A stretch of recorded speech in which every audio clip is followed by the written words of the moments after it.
बात करते हैं नेक्स्ट क्वेश्चन की, क्वेश्चन नंबर 65 आपका क्या कह रहा है, to determine iron losses in a transformer test. Iron losses आपका ट्रांसफार्मर में डिटरमाइन करने के लिए अपन कौन सा टेस्ट करते हैं। देखो आपका, देखो ओपन सर्किट टेस्ट आपका किया जाता है, ठीक है। ओपन सर्किट टेस्ट आपके लिए क्या क्या के लिए किया जाता है, आयरन लॉस के लिए। तो ऐसा कुछ ऑप्शन है इसमें, सी ऑप्शन आपको क्लियर दिखाई दिया जा रहा है, ओपन सर्किट टेस्ट आप करते हैं। लेकिन आपको एक और क्वेश्चन आपको बताना है, जो शॉर्ट सर्किट जो टेस्ट होता है, जो शॉर्ट सर्किट टेस्ट होता है उससे अपन क्या फाइंड करते हैं, इसको आपको कमेंट में आपको इसका आंसर देना है, ठीक है। तो चलिए बात करते हैं नेक्स्ट क्वेश्चन में, क्वेश्चन नंबर 66। ट्रांसफॉर्मर में कंजर्वेटर का क्या काम होता है। जो कंजर्वेटर जो होता है ना, कंजर्वेटर से भी बहुत क्वेश्चन हुए जाते हैं। कंजर्वेटर में का कार्य क्या होता है, देखो मैं आपको बता दूं, ट्रांसफॉर्मर में कंजर्वेटर सबसे ऊपर लगाया जाता है और कंजर्वेटर में भी ऑयल भरा रहता है, लेकिन इसके हाफ ऑयल भरा रहता है, आधा ही तेल भरा रहता है कंजर्वेटर में। तो इसका काम क्या होता है, जब ट्रांसफॉर्मर में जब ऑयल गर्म होने लगता है तो उस ऑयल को एक्सपांड करने का काम करता है वो। उसके बाद गर्म होने के बाद जो भाप जो आती है, थोड़ी बहुत भी बनती है, वैसे बनती नहीं है इतनी, तो वो कहां पर जाती है, गर्म होकर सीधे सीधे आपके कंजर्वेटर टैंक में जाती है और यहां पर फैल जाती है और ठंडी हो जाती है वो सारी। तो वो इसी के लिए यूज किया जाता है कंजर्वेटर टैंक, ठीक है। इससे रिलेटेड अपने पास ऑप्शंस कोई है, आपातकालीन दशाओं में प्रयोग करने के लिए अतिरिक्त तेल का भंडार, नहीं अतिरिक्त तेल नहीं हो, अतिरिक्त तेल के लिए आपका यूज नहीं किया जाता। अरदास के प्रदेश को रोकने के लिए ये तो बिल्कुल ही नहीं है। ट्रांसफार्मर को शीतल रखने के लिए बिल्कुल नहीं है। तेल के ताप क्रमांक में परिवर्तन के कारण तेल में फैलाव, देखो मैंने आपको बोला था फैलाव एक संकुचना की देखभाल करने के लिए, तो आपका ऑप्शन क्या हो जाएगा, डी ऑप्शन आपका सिंपली हो जाएगा। एक्सपांसन बोलते हैं उसको, एक्सपांसन के लिए यूज किया जाता है जब ऑयल का आपका बहुत ज्यादा गर्म हो जाता है, उसमें आपका कंजर्वेटर टैंक के लिए यूज किया जाता है, ठीक है। तो चलिए बात करते हैं नेक्स्ट क्वेश्चन की, क्वेश्चन नंबर 67। क्वेश्चन नंबर 67 आपका क्या कह रहा है, आपका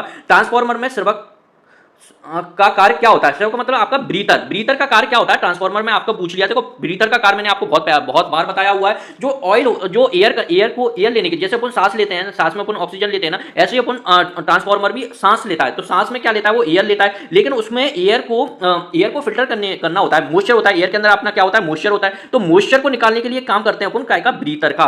तो यहां पर क्या होता है, जो moisture to absorb the moisture, to absorb the moisture को निकालने के लिए काम करता है ब्रीथर। तो ऐसा कहीं ऑप्शन में दिखाई दे रहा है क्या आपको, देख लेते हैं। आपका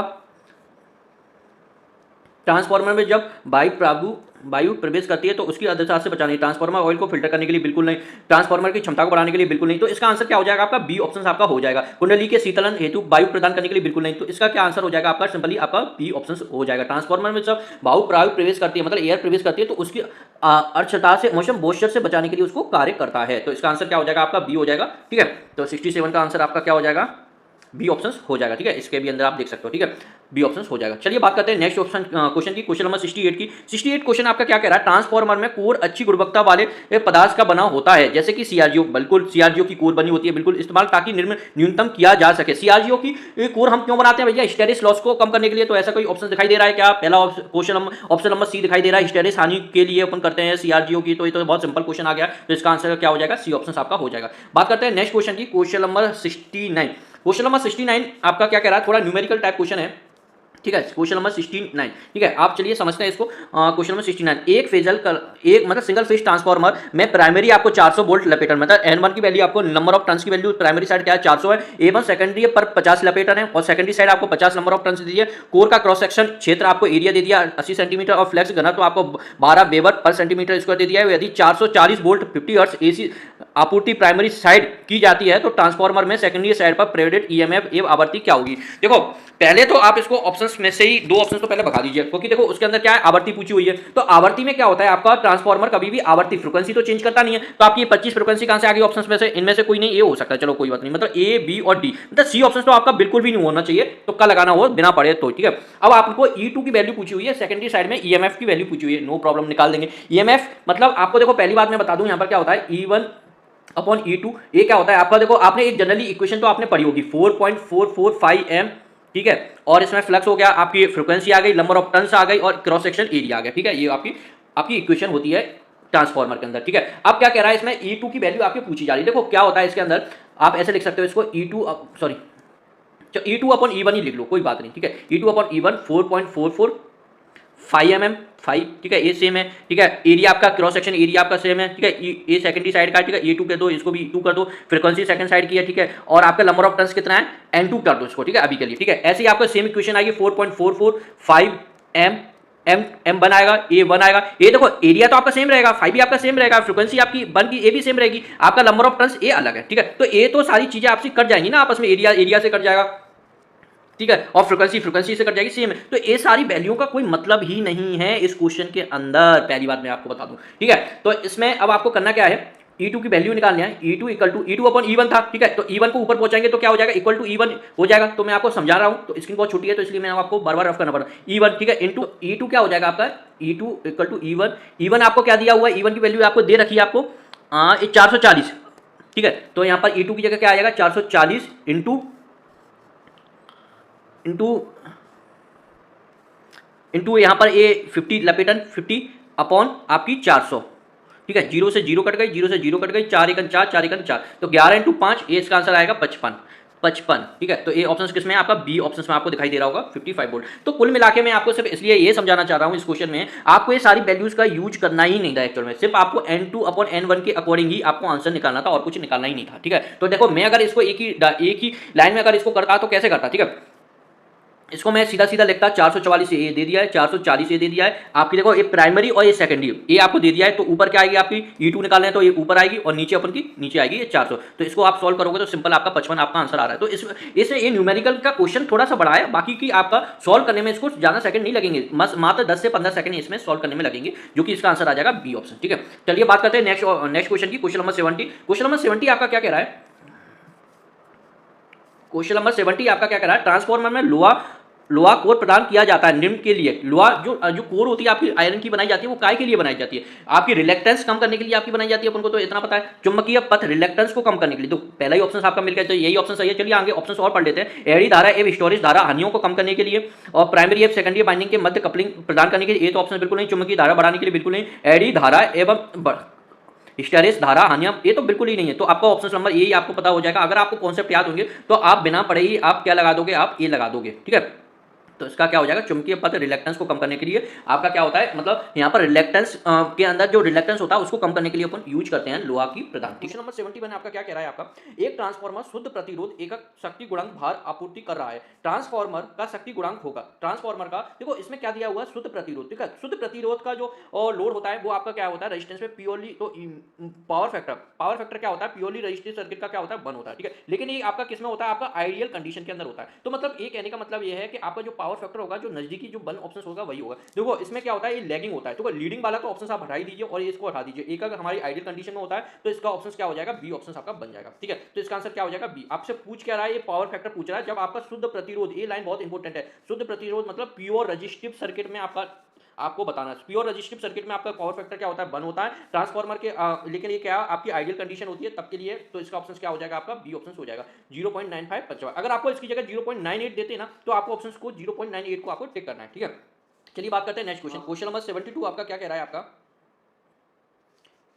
ट्रांसफार्मर में मुक्त सर्किट परीक्षण, मतलब मुक्त सर्किट परीक्षण से करते हैं, मतलब ओपन सर्किट टेस्ट अपन ट्रांसफार्मर में करते हैं। काय के लिए करते हैं, तो मतलब ओपन सर्किट टेस्ट जो होता है वो ओपन किस पे करते हैं। देखो 2 टाइप के टेस्ट होते हैं, ओपन सर्किट और शॉर्ट सर्किट। ठीक है, तो यहाँ पर क्या की बात कर रहे हैं, ओपन सर्किट टेस्ट की बात कर रहे हैं। पहली बात तो जो ओपन सर्किट टेस्ट जो होते हैं ना, आपके ओपन सर्किट जो टेस्ट होते हैं, तो उससे क्या आप फाइंड करते हैं अपन, कोर लॉसेस। ठीक है, आपका कोर लॉसेस फाइंड करते हैं। कोर लॉसेस कैसे होते हैं, आपके कांस्टेंट लॉस होते हैं। तो कांस्टेंट आपको क्या दी जाती है, आपकी देखो लोड तो आपका कांस्टेंट नहीं रहता, लेकिन आपकी जो सप्लाई वोल्टेज रहती है वो क्या आती है, जनरली आपकी सप्लाई कांस्टेंट वोल्टेज रहती है। ठीक है, तो आपकी क्या होता है, कांस्टेंट वोल्टेज का मतलब क्या होता है, रेटेड वोल्टेज। तो आपके जो ओपन सर्किट जो टेस्ट होते हैं वो आपको हमेशा क्या पे करने हैं, आपको रेटेड वोल्टेज पे आपको करने हैं। तो ऐसा कुछ लिखा है, रेटेड ट्रांसफार्मर वोल्टा के साथ, यस ऑप्शन सही, बिल्कुल सही है। रेटेड ट्रांसफार्मर धारा पे थोड़ा करते हैं, ये तो बिल्कुल गलत। उच्च आवर्ती आपूर्ति बिल्कुल नहीं। तो इसका ऑप्शन क्या हो जाएगा, आपको ऑप्शन नंबर ए हो जाएगा, और इसका एक्सप्लेनेशन मैंने आपको दे दिया। ठीक है, इसी तरह से आपका शॉर्ट सर्किट टेस्ट जो होता है ना, वो काय पे करते हैं आप, वो आप आपके करते हैं रेटेड करंट पे। ठीक है, ये आपका ऑप्शन रेटेड करंट पे किया जाता है। ओपन सर्किट टेस्ट आपका रेटेड वोल्टेज पे किया जाता है। ठीक है, तो ये ऑप्शन क्वेश्चन आपका काफी इंपॉर्टेंट है, यहाँ से दोनों ही टाइप के क्वेश्चन आपसे पूछे जाते हैं। तो इसको आप याद रख लेना।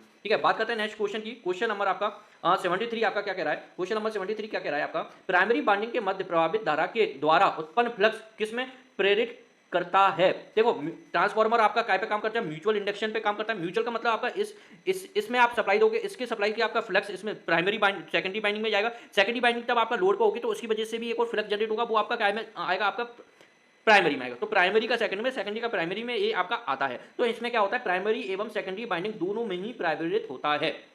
ठीक है, तो इसका ऑप्शन क्या हो जाएगा, आपका ऑप्शन नंबर सी हो जाएगा। ये इंपोर्टेंट क्वेश्चन है, इन क्वेश्चन को क्या है आप कितनी भी बार पढ़ लेना, आपको तब आप इनको 10 बार आप लगा लोगे ना, तो ये क्वेश्चन आपको बहुत अच्छा लगने लगेंगे, इजी लगने लगेंगे, समझ में आने लगेंगे। उसका कारण क्या है, आपको आप इस क्वेश्चन को कम से कम आप 10 बार लगा चुके होंगे। ठीक है, तो क्वेश्चन बहुत अच्छा है, तो प्राइमरी एवं सेकेंडरी बाइंडिंग दोनों में ही आपका करता है, तो ऑप्शन नंबर सी हो जाएगा। ठीक है, चलिए बात करते हैं नेक्स्ट क्वेश्चन की। नेक्स्ट क्वेश्चन आपका क्या दिया हुआ है, ठीक है, नेक्स्ट क्वेश्चन आपका आ गया 75। ठीक है, 75 क्वेश्चन क्या कहता है, किस ट्रांसफार्मर का लघु पथ परीक्षण देता है। लघु मतलब शायद शॉर्ट सर्किट टेस्ट होता है। ठीक है, शॉर्ट सर्किट टेस्ट होता है, तो लघु में आप क्या करते हो, आप प्राइमरी जो जो शॉर्ट सर्किट टेस्ट होता है ना, वो आपका क्या बताता है, रेजिस्टेंस का प्रतिरोध वगैरह ये सब कुछ बताता है। तो इसका ऑप्शन क्या हो जाएगा, आपका ए हो जाएगा। ठीक है, इस क्वेश्चन को आप देख लीजिए एक बार अपनी तरफ से। ठीक है, क्वेश्चन नंबर 76 की बात करते हैं, ट्रांसफार्मर गूंजन एवं रब का कारण क्या है, जो मतलब आपके अंदर जो ट्रांसफार्मर के अंदर जो हमिंग नॉइस आती है, तो उसका कारण क्या है, वो काय की वजह से आती है, आपकी मैग्नेटो स्ट्रिक्शन की वजह से आती है, मैग्नेटो स्ट्रिक्शन की वजह से आती है, चुंबकीय वाइब्रेशन की वजह से आती है। तो इसका आंसर ऑप्शन क्या है, आपका डी ऑप्शन आपका सिंपली आपका हो जाएगा। ठीक है, इसका ऑप्शन क्या हो जाएगा, डी, चुंबकीय विरूपण की वजह से आती है। इसको क्या कहते हैं, मैग्नेटो स्ट्रिक्शन कहते हैं। इसको मैंने आपको काफी बार बढ़ाया हुआ है, तो इसका आंसर आपको याद होना चाहिए, मैग्नेटो स्ट्रिक्शन की वजह से आता है, हमिंग नॉइस इसको बोलते हैं। ठीक है, इंग्लिश के अंदर। ठीक है, तो बात करते हैं नेक्स्ट क्वेश्चन की, क्वेश्चन नंबर 77। एक शक्ति ट्रांसफार्मर, शक्ति ट्रांसफार्मर का मतलब क्या है, पावर ट्रांसफार्मर में भंवर धारा क्षति कम की जा सकती है। भंवर धारा का मतलब क्या है, एडी करंट। ठीक है, एडी करंट को कम करने के लिए अपन क्या करते हैं, जो जो लेमिनेशन होती है ना, उसकी बहुत मोटाई को कम किया जाता है। लेमिनेशन जो ई टाइप की आपने देखा होगा, ट्रांसफार्मर कुछ ऐसा आता है, तो इसको क्या किया जाता है, बहुत पतला आपको बनाया जाता है। ठीक है, पतलीकरण की मोटाई को कम करने से आपकी होती है। तो भंवर धारा को आपको कैसे करते हो, पतलीकरण की मोटाई को कम करने से होता है। तो इसका ऑप्शन क्या हो जाएगा, आपका ये हो जाएगा। बाकी के ऑप्शन आपको पढ़ने की जरूरत नहीं होनी चाहिए, क्योंकि मैंने एडी करंट आपको, एडी करंट और हिस्टेरिसिस लॉस काफी अच्छे से आपको डिस्क्राइब किए हुए हैं प्रीवियस ईयर वीडियो में। देखो प्रीवियस वीडियो में, तो अगर आपने नहीं देखी है तो प्लीज जाके आप उनको पहले देखिए। ठीक है, बात करते हैं नेक्स्ट क्वेश्चन की। क्वेश्चन नंबर 78 आपका क्या कह रहा है, in order to protect transformer from eddy current losses core are made of. आपकी जो एडी करंट लॉसेस होती है, उसको बचाने के लिए अपन जो कोर होती है उसको काय को बनाई जाती है, अपन को सॉफ्ट स्टील, सॉफ्ट आयरन की बनाई जाती है। तो ऑप्शन नंबर सी क्या हो जाएगा, आपका सॉफ्ट आयरन हो जाएगा। ये क्वेश्चन आपके बहुत रिपीट होते हैं, इन क्वेश्चन के तो आंसर आपको याद होने चाहिए, इसमें समझाने के लिए कुछ बचा नहीं है, क्योंकि ये क्वेश्चन आपके एग्जैक्ट सेम के सेम आपके एग्जाम में मिलते हैं और काफी बार रिपीट भी होते हैं। तो इसका आंसर क्या हो जाएगा, सॉफ्ट आयरन हो जाएगा। और आपको कमेंट करके आपको बताना है, जो हिस्टेरिस लॉसेस होते हैं उनको कम करने के लिए अपन किस टाइप की कोर का यूज करते हैं। इस क्वेश्चन का आपको आंसर मेरे को कमेंट बॉक्स के अंदर देना है। ठीक है, और ये क्वेश्चन भी मैंने आपको प्रीवियस वीडियो में आपको काफी बताया है, पढ़ाया है। ठीक है, बात करते हैं नेक्स्ट क्वेश्चन की। Question number 79। क्वेश्चन नंबर 79 आपका क्या कह रहा है, which of the following statement is correct regarding a step up transformer. Step up transformer को लेते हुए इसमें से जो ऑप्शन दिए इनमें से कौन सा स्टेटमेंट सही है। देखो स्टेप अप ट्रांसफार्मर के अंदर क्या होते हैं, एक्स मर और ए अप। ठीक है, ये बना दिए। स्टेप अप ट्रांसफार्मर में क्या करते हैं, वोल्टेज को ज्यादा करते हैं और करंट को कम करते हैं। ठीक है, तो इसका क्या मतलब होता है, आपका जो हाई वोल्टेज बाइंडिंग होती है उसमें क्या होता है, नंबर ऑफ टर्न्स ज्यादा होते हैं, तो हाई वोल्टेज अपने आउटपुट निकालता है। तो आउटपुट में मतलब सेकेंडरी साइड के क्या होते हैं, नंबर ऑफ टर्न्स ज्यादा होते हैं, और नंबर ऑफ टर्न्स ज्यादा होते हैं और एंड प्राइमरी साइड के अकॉर्डिंग। तो क्योंकि इन्होंने क्या ऑप्शन में क्या है, नंबर ऑफ टर्न्स के बारे में ही आपका पूछा हुआ है, तो इसका क्या मतलब है, सेकेंडरी टर्न्स ज्यादा होते हैं और प्राइमरी के रिस्पेक्ट में। तो ये क्या होता है, एनएस ग्रेटर देन एनपी। इसका आंसर क्या हो जाएगा, बी ऑप्शन आपका सही हो जाएगा। नंबर ऑफ टर्न्स सेकेंडरी के ज्यादा होते हैं, नंबर ऑफ टर्न्स प्राइमरी के अपेक्षा। ठीक है, तो ये सिंपल आंसर था, इसका आंसर क्या हो जाएगा, बी ऑप्शन आपका हो जाएगा। बात करते हैं नेक्स्ट क्वेश्चन की। क्वेश्चन नंबर 80 की, उच्चतर वोल्टेज से निम्न वोल्टा मतलब high voltage to low voltage या विपरीत या 22% एसी में रूपांतरित करने वाला उपकरण कहलाता है। मतलब ये बोला है high voltage to low voltage,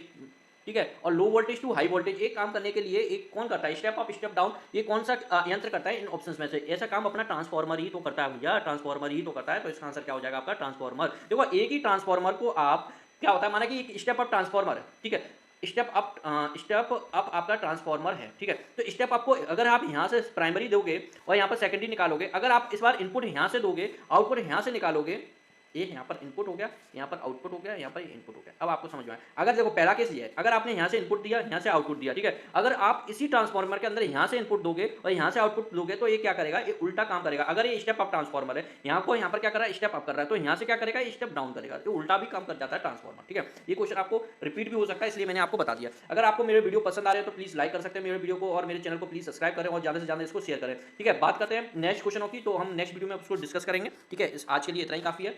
ठीक है, thank you, have a nice day.